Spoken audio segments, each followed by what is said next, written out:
Hola, hoy estamos desde el Vaticano y vamos a hablar del derecho canónico, así que espero que te quedes en el video, compartas el contenido y que te suscribas al canal. Primero que todo, definamos qué es el derecho canónico, y podemos decir que es simplemente una de las ramas del derecho, pero esta estudia particularmente el ordenamiento jurídico de la Iglesia Católica, o sea que con este término designamos el derecho vigente en la comunidad que es formada por quienes creen en Cristo y quienes están agrupados bajo la obediencia de la Iglesia Católica. Esta, igual que las otras ramas del derecho, tienen un cúmulo de normas, de obligaciones y derechos que son elaborados por la autoridad eclesiástica. Esta rama del derecho también podemos decir que se divide en varias ramas que abordan de manera específica algunas materias. Entonces luego la vamos a ver, pero pueden tener la rama administrativa, constitucional, matrimonial, entre otras. Adicionalmente tienen sus propios tribunales, su propia jurisprudencia y hay abogados especialistas en el tema. También podemos mencionar inicialmente que hay dos códigos articulados que recogen su estructura jurídica. Bueno, pero entonces, ¿por qué es tan importante el derecho canónico? Bueno, primero recordemos que cuando hablamos de la Iglesia Católica, podemos decir que es la congregación cristiana más numerosa que existe en el mundo.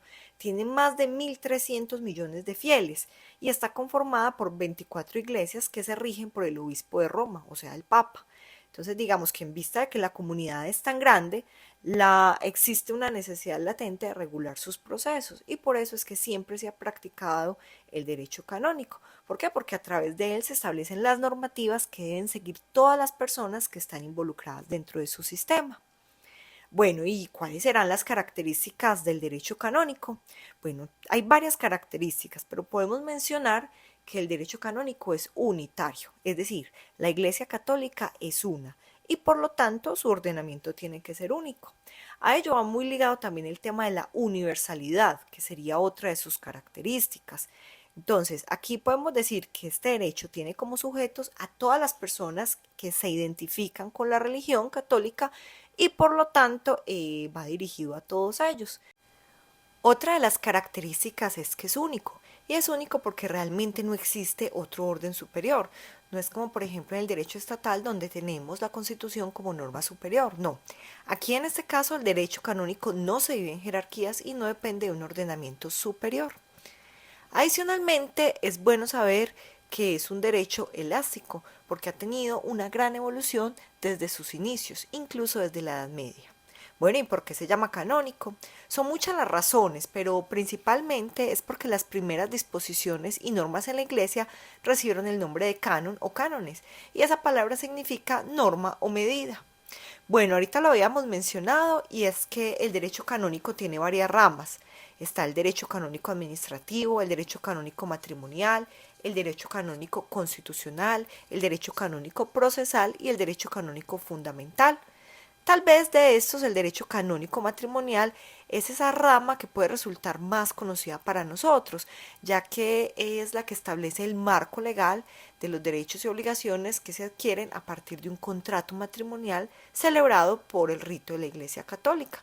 Incluso allí mismo se encuentran las causas que provocan la nulidad del matrimonio y el procedimiento para tal solicitud. Bueno, ¿y por qué o en qué consiste el Código de Derecho Canónico? Entonces recordemos que cuando hablamos de código nos estamos refiriendo a ese conjunto ordenado de normas jurídicas, en este caso de la Iglesia, las cuales regulan su organización, su gobierno, los derechos y las obligaciones que tienen los fieles. Adicionalmente también encontramos los sacramentos y las sanciones que se establecen cuando de pronto haya alguna contravención. Bueno, habíamos hablado que existen dos códigos de derecho canónico. Uno es para el rito latino occidental y el otro para el oriental. El que aplica para nosotros sería el del rito latino occidental. Este a su vez se divide en unas partes o libros que digamos que están regulando todas las normas que existen para la iglesia. Bueno, pero ¿cuáles son esos libros del Código del Derecho Canónico? Bueno, el primer libro contiene la normativa general que guía a la iglesia. El segundo ya se refiere al pueblo de Dios. El tercero es un libro que contiene preceptos específicos para la función que tiene la iglesia de enseñar la palabra de Dios. Aquí, por ejemplo, es cuando nos hablan de actividades como, por ejemplo, las charlas prenupciales. Bueno, el cuarto libro es un libro que habla de la función de santificar. Entonces ya también dentro de sus creencias y consideraciones y los demás funcionarios que son únicos aprobados por la ley de Dios para llevar a cabo este trabajo de santificación. El quinto libro habla de los bienes temporales de la iglesia, el libro 6 se refiere a las sanciones y el último libro se refiere a los procesos para seguir cada actividad dentro de la iglesia.